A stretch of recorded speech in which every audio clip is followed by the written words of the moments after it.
Welcome, everybody, back to the Friar Talk podcast and YouTube channel. For today's episode, we're going to be talking about Trent Grisham and really his struggles over his past, I would say, almost full season, a little less than a full season if you go back to last year. Post All-Star break till now, Trent has been really struggling. We're going to go over his numbers this year, also going to go off like some of his 2020 numbers, 2021 as well, and just talk about the decline in his offense and also this year actually his defense as well. But Isaac, question for today. Is it time to give up on Trent Grisham? Sorry, I was trying to pull up his stats. Let me try and pull them up right now. But I don't know, man. I'm having a really hard time just because there was so much confidence in him before. Essentially before the season started and all through last year, there was so much confidence in him to be able to, pick it up and be the player that we thought he was going to be. Can you guys see his stats? I can't see you guys. Let me see. Yeah, we can. So they're up. Cool. So, I mean, you look at it, 508 OPS, 157 average, 258 on base percentage. Essentially, he's supposed to be a player that gets on base a lot. You look at, let's look at his other stats. You look at 2020 on base percentage, 352, 327. That's a pretty good clip. Slugging was obviously a lot higher his past couple years. I think that's the main problem with this Padres offense is you got a couple guys that they're not slugging the way they normally do. You got Will Myers, Luke Voigt, Trent Grisham, and I believe it's Jake Cronenworth, who generally have a lot higher numbers when it comes to their slugging percentage, but they're down way lower than they normally are. You can credit it to the humidor. You can credit it to that dead ball. I think you can credit it to both. It's essentially not doing baseball any favors. But you look at Trent Grisham, I don't know if you can blame any of that. He's just not doing very well. I mean, you look at his I think Chase will pull it up probably on Baseball Savant, but against the fastball, he's batting like 213. And I feel like against a fastball that, the easiest pitch to hit should be a lot better than that. He's having a hard time catching up to them, especially on the ones that are inside. 2020, you look at his spray chart, all of his hits, all of his, double and everything were to the right side. He was pulling them all. And right now he's having trouble catching up to the ball that he's supposed to pull. So I'm kind of confused. Like, your specialty is hitting it to the right side and you're not the type of hitter that's going to have a amazing spray chart. It's going to be very heavily on one side, and he's not doing that right now. And fielding wise, it's kind of weird because we got a Gold Glove season from him last year. He was pretty good fielding wise, and it seems like he's taking his struggles at the plate on the field. So like, I don't want to give up on him. He's still such a young player, and he's shown the potential before. But now it's a matter of he's shown the potential, but he's also shown like there's a lot of downside to that potential too. I think he's shown two sides of the spectrum where in 2020 and the first half of 2021, you were like, oh man, this guy's got potential all-star written all over him. You even heard guys on MLB Network and San Diego Padres media outlets talking about how this guy could be a future all-star, future the center fielder of the future. And the tides just switch like that. It's so fast because, I mean, you look at his struggles and his struggles just look so much heavier than his past success. I don't know if you guys are trying to get what I'm trying to say, but struggles are significant right now. Very, very significant. And it's very worrisome considering we thought he was going to be the one guy in the outfield that I'll stop sharing my screen. We thought he was going to be the one guy in the outfield that was like a sure thing. We thought he was going to be a lock to play some good defense and be an average hitter at the plate. Oh, thank you, Chase. But then you look at that and you're like, oh man, he might be our worst outfielder right now. I think he is our worst outfielder right now. Azercar is better. Azercar is playing better right now, right?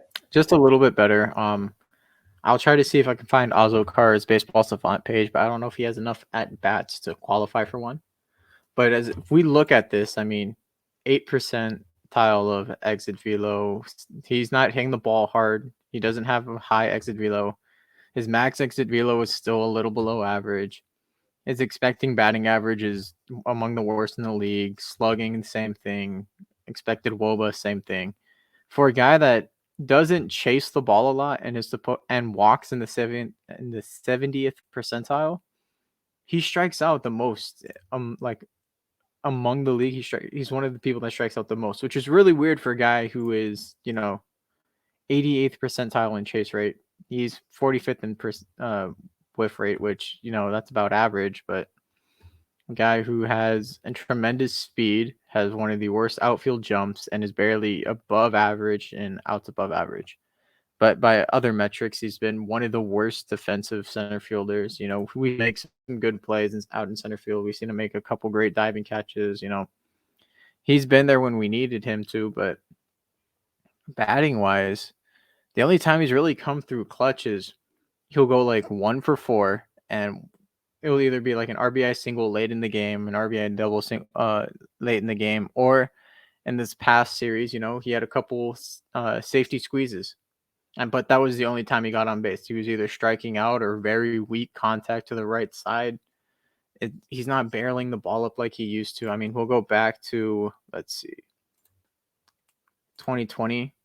Everything looked so much better. And if you can look at the spray chart here, it's a lot more oriented to the right side, some going up the middle, but a lot of hard contact to the right side, a little bit going opposite. We'll look at 2021. It's a little more complete, but realistically, he didn't have that good of a year. Everything took a step back. A lot of those singles are infield singles. There are a lot of ones that just barely reach the outfield out here. And then this year, it's just very weak contact still, a little more to the right side in center field. He has been trying to hit it more oppo recently to try to catch up with the fastball because he hasn't been very good at hitting the fastball. I mean, we'll go down to here. His expecting batting average, it looks like he's a little unlucky. I mean, he still would be hitting only 204. He'd only be hitting 330 slugging. And it's just, he hasn't been performing at all. It's really hard to say, that we're giving up on this guy when he hasn't been good in probably a full season. If we count the back half of last season and the beginning of this season, he has been the least valuable player on our team. And it's hard to say that because we had a lot of hype around Trent Grisham. He was our bounce back candidate. Oh, we accounted last year. He was hurt. He was dealing with the heel bruise. He was coming back from injury. He kept dealing with a lot of, minor injuries, but they're naggers. They come up and they, tend to mess with your performance. I can't find the right word there, but they tend to mess with your performance, and you get credited to that. Little ailments, kind of like what happened with you, Darvish, at the second half of the season. He had the hip injury, he had the back injury. He was going to bounce back. Have an entire offseason to deal with. The whole sticky substance ban. Trent Grisham's going to come back. He's going to have a full offseason to get healthy, work on everything that he needs to, and it just looks like he hasn't. He still looks lost at the plate. He's really good at taking pitches, but he will watch a ball. He will watch ball after ball down the middle of the plate, and it will be dead center of the plate, strike 3, and he won't swing. So I do think it's time to, give up on Trent Grisham. I think, Azercar has deserved his shot for a little bit more than a minute now, but yeah, I think it's time to give up on. And that's a crazy thing to say because, I mean, you brought it up as he was a bounce back candidate. I think we asked everyone that was listening to the show, like, who's your biggest bounce back candidate? And far and away, the most brought up name was Trent Grisham, not even close. And you look at his season last year, it's way better than how he's playing now, if you look at it from a whole. But if you look at it and you go, okay, how is he post All-Star break? Well, he was well over 800 OPS for a while last year. Well over 850 OPS for a while. He ends up finishing the season with a 740 OPS, I believe. And I don't know if you guys have the numbers in front of you, but I really am curious to see what he ended up hitting post All-Star break, like what his slash line looked like, because it had to completely fall off the table. But you remember that last year. It seems like the power was gone and whatnot. This year, I feel like we've seen him really connect with the baseball maybe like 5 times. His home run was like kind of a slap shot wall scraper that went opposite field. He didn't just square it up and absolutely destroy it. He had one ball that he hit into the gap that was absolutely demolished, and I don't remember if it was at Petco or not. But he's had a couple decent hits. But outside of that, it's infield singles, swinging bunts, bunting. He's been, I think, Chase, we were talking about it last night in the live stream. He's the best, it feels like, at the plate when he just comes up and lays down a bunt. That's not good enough at the MLB level, and he's been in the league for a while now. And we're not talking about like for Cronenworth where he struggled over his last 100 at bats. We're talking about a guy that struggled over his last 600 at bats. Like, we've seen a large sample size of him not playing well, him not hitting with power. And yeah, he's going to walk a lot, but if you don't produce a high on base percentage, what's really the point? Oh, you're going to be a low 200s hitter, like under, like a sub 250, and he's not even close to that right now. But like, let's say he's a sub 250 guy, and like you walk a little bit, okay. But if you're not even getting on base at like a 33% clip, that's not really a plus. And you don't bring power. So then offensively, you bring nothing outside of speed. And then your plus defense is kind of all you can hang your hat on. And yes, he's a center fielder. Yes, he has value there. But to me, that doesn't sound like an everyday starting center fielder. To me, that sounds like a guy that's a bench piece that you bounce around.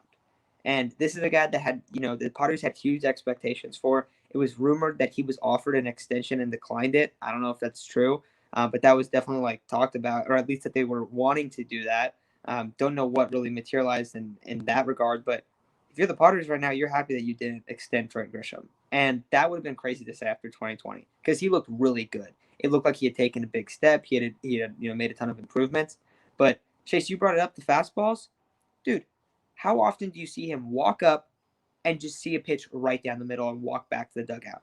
It feels like you see it at least once a game. I know on Tuesday this week was probably the worst Trent Grisham game of the year. He went 0 for 4, struck out 3 times, and grounded into a double play when there were 2 guys on with no outs. Like, completely deflating double play, too. Like, but it's rough. Like, he was a guy that we were hoping could be the leadoff hitter. Now it's like, does he even deserve to be in the 9 spot, or does Jose Azercar get that spot? Because he's seeing a lot more reps now. Oh, Azercar is seeing plenty more reps in center. So it's crazy that's kind of become to that. But, with all these struggles, us definitely, pushing back our expectations for Trent Grisham moving forward, which is a really sad thing to say because, all 3 of us thought that he could turn into a really, really good ball player. I know that there was always a couple people in the comments that were never bought in on Trent Grisham. I know we don't want to hear it, but they were right about just the lack of hit tools. So it's really come back to haunt him. I think the hope is that you can kind of develop him somehow, but I don't think he warrants everyday starter reps at this point. So what do you guys kind of think that he should do now? I think that you should see a little bit more Jose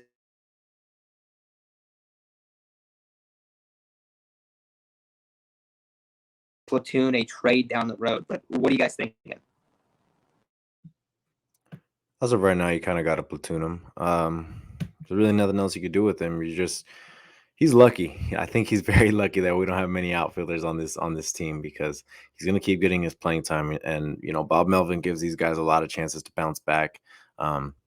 He's easily the worst one right now, which sucks to say. Like you said, we did have high expectations for him. I thought, and I said it, I said, I don't think it'll be much of a bounce back rather than a breakout. He only did it for 60 games. That's like 2 months of an actual season. And then he did it for a little while. And you asked about his numbers from last year. So I pulled up his 2021. I'm only going to talk about averages. So in April of 2021, he hit 300. May, he hit 303. June, he hit 232. July, he hit 183. August, 253. September, 185. And then October is only 3 games, but 385. Tough. Yeah, that's tough. And the thing is, last year I don't really feel like he was providing great outfield. I think probably on Baseball Savant you'd probably see he had a good out above average, but right now he's definitely taking his struggles at the plate with him to the outfield. You haven't seen him really make any crazy plays. I think maybe 1 or 2, but he's just average right now on the field because at the plate he's well below average. Azercar absolutely deserves every chance that he's getting right now. He's proven clutch. He's getting on base at a much higher clip, I could imagine, than Trent Grisham. And he's providing a lot more value to the team, even defensively. I feel like it's pretty similar if just going off the eye test, other than that one ball that went over the wall. Other than that, I feel like Azercar deserves every single chance. And we talked about some guy that we think AJ Preller is still going to go after. We'll probably talk about him later. But we can look forward to some sort of trade because as of right now, Trent Grisham's not cutting it. He has about a month to figure it out, maybe less. If he's able to have some sort of Tommy Pham bounce back. Mentioning Tommy Pham, I don't know if you guys saw, he got into a fight today, and I was one of the guys that wanted to re-sign him. Thank God we didn't. Very funny.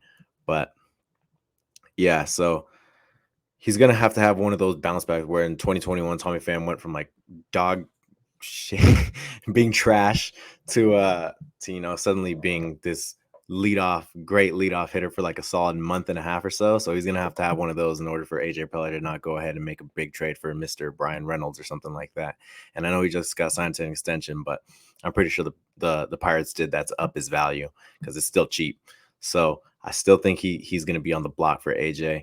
And if Trent Grisham doesn't perform here soon, then you're going to hear rumors about that for sure. Oh, 100%. And so, like I said, I didn't know if Jose Azercar had necessarily any baseball savant page really. So as of right now, he is 51 51st percentile in max exit velo. He is 96th percentile in sprint speed, and he's in the 89th percentile of outfielder jump. For every other stat, he doesn't qualify for anything. So that just shows he can play just as good as an outfielder as Trent Grisham can this year. I mean, he's incredibly fast. He's got an incredible jump. He'll probably be making a lot of plays. He's getting adjusted to the MLB. I think we can account some of those little mistakes for that. It's hard adjusting to the MLB when you're not getting everyday reps, especially in fields you're not familiar with. So there's that. You look at his spray chart, it is a lot of singles. There's, I think, one double, a lot of infield singles that he just beat out. Hopefully, we get to see him drive the ball in the air a little bit more. But yeah, as of this point, I think you have to start Azercar over Grisham. It's just, you can only give a guy so many opportunities, and with what Trent Grisham has done this year, those opportunities have to go somewhere else. Yeah, I'm with you guys. And I don't think it means that Azercar is going to be starting every single day, but we're already seeing tonight he's in the lineup again. He's starting to get in the lineup a lot more. And I think we're going to start seeing that rotation where he's the center fielder a lot more often. I do also kind of wonder if we start seeing Profar in center or Myers in center, that's when like they're really out on Grisham. So if you start seeing that, we're going to know right away. Okay, AJ Preller, Bob Melvin, these guys are kind of letting us know what they think about Trent Grisham. Also, Isaac, you brought up a potential Brian Reynolds trade. We've talked about other guys in the past, but a center fielder could easily be, on the market. So I think that's going to do it for today's episode, though. So thank you all for listening, and let us know what you think about Trent Grisham. Is it time to give up? Does he still get some more opportunity?